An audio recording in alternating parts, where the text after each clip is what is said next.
So a broken keyboard like this could bring you, again depending on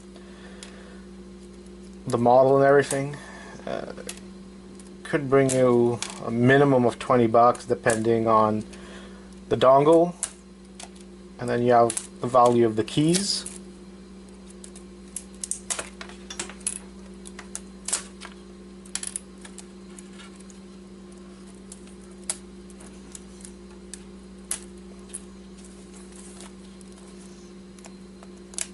So even for a broken keyboard, you just to grab them from under, pull the whole thing out.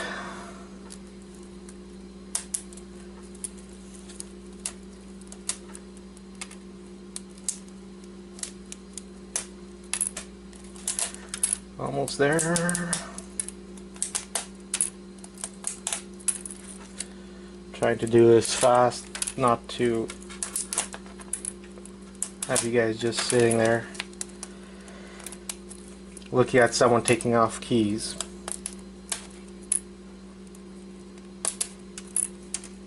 If I lose some of the springs, it's not the end of the world.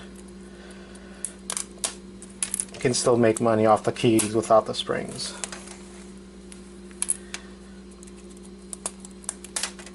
I might just sell a whole set of keys. I'm not sure if I'm going to do key by key or just a whole shebang. So I've done about half of this, so I don't want to keep you guys just looking at me taking off keyboard keys, but here you go.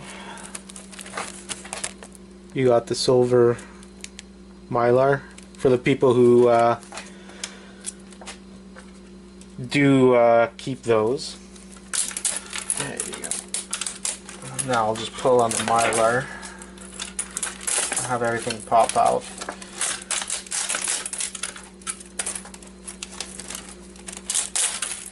Alright, and let's see, this is probably a nice chunk of aluminum.